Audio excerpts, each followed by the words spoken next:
আসসালামু আলাইকুম এভরিওয়ান, চলে এলাম আরও একটা পিঠার রেসিপি নিয়ে। আজকের আয়োজনে থাকছে তাল সুজির বিবিখানা পিঠা।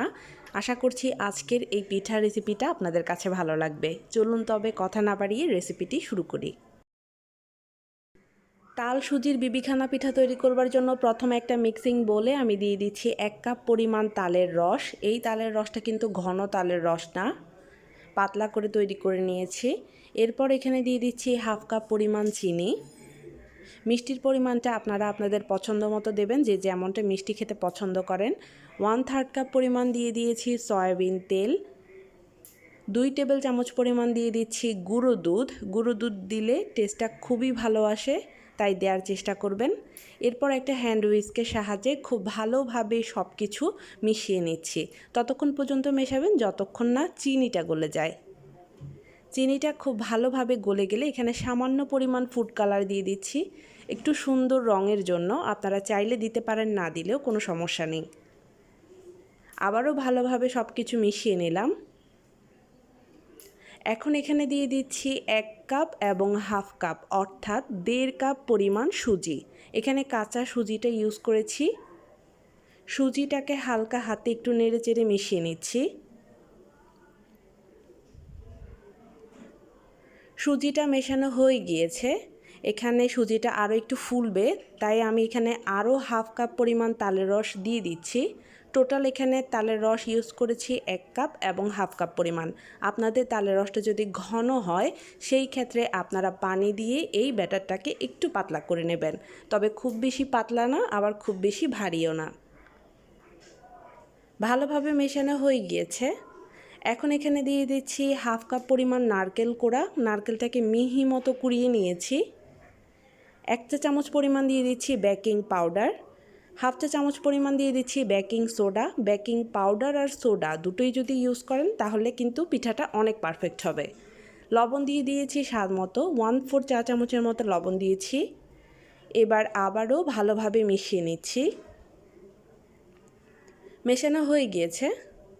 এখন একটা ঢাকনা দিয়ে ঢেকে এটাকে 10 মিনিটের জন্য রেস্টে রেখে দিচ্ছি। এতে করে সুজিটা আরও একটু ফুলে উঠবে। ফিরে এলাম 10 মিনিট পরে। এর মধ্যে দেখতে পাচ্ছেন ব্যাটারটা আরও একটু ঘন হয়ে এসেছে। ব্যাটারের ঘনত্বটা দেখতে পাচ্ছেন। এবার একটা কাপকেকের মোল্ড আমি নিয়ে নিয়েছি। এরপর এখানে সামান্য সামান্য করে আমি দিয়ে দিচ্ছি। আপনারা চাইলে চায়ের কাপেও তৈরি করে নিতে পারেন। সেই ক্ষেত্রে চায়ের কাপের মধ্যে সামান্য করে তেল লাগিয়ে তারপর এর মধ্যে ব্যাটারগুলো দেবেন। উপর থেকে কিছুটা নারকেল দিয়ে দিচ্ছি। এইভাবে কুচানো নারকেল দিয়ে দিলে দেখতে সুন্দর লাগে আর খেতেও বেশ ভালো লাগে। অবশিষ্ট ব্যাটার রয়ে গিয়েছিল, তাই আমি একটা ছোট সাইজের কাচের বাটি নিয়ে নিয়েছি আর তাতে সম্পূর্ণ ব্যাটারটা ঢেলে দিচ্ছি।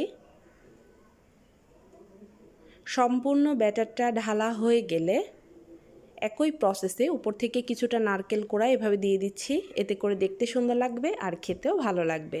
চলে যাচ্ছি চুলায়। চুলায় একটা বড় সাইজের হাঁড়ি 10 মিনিট যাবত প্রিহিট করে নিয়েছি। এরপর এখানে 4টা লেখালেখির কাগজ আমি এভাবে বিছিয়ে দিলাম। এখন মোলটা আমি এখানে বসিয়ে দিলাম। এই বাটিটা বসানোর চেষ্টা করছিলাম, কিন্তু দুর্ভাগ্যক্রমে বাটিটা জায়গা হচ্ছিল না। দেখতে পাচ্ছেন এটা কাত হয়ে পড়ে যাচ্ছিল, তাই এটাকে একটা পাশে সরিয়ে রাখলাম, এটা পরে বেক করব। এখন ঢাকনা দিয়ে ঢেকে দিচ্ছি 20 মিনিটের জন্য।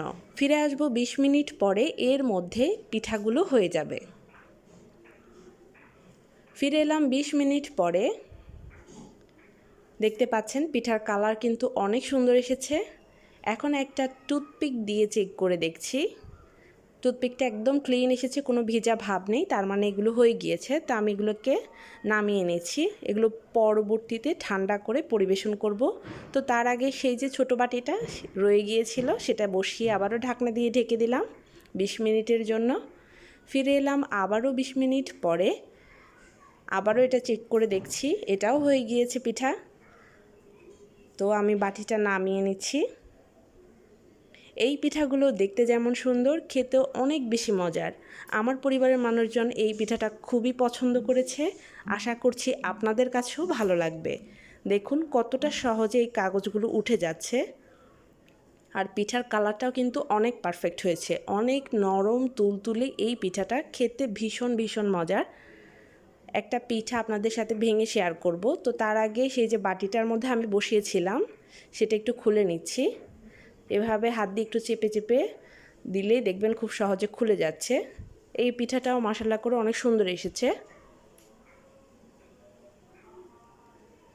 এখন একটা পিঠা ভেঙে দেখিয়ে দিচ্ছি, দেখুন ভেতরটাও কিন্তু একদম পারফেক্ট।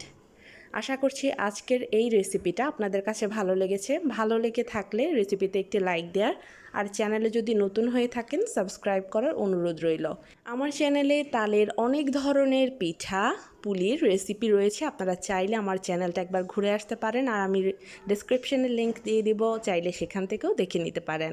সবাই ভালো থাকবেন, সুস্থ থাকবেন। আগামীতে অন্য কোনো রেসিপি দেখার আমন্ত্রণ জানিয়ে আজকে এই পর্যন্তই। আল্লাহ হাফেজ।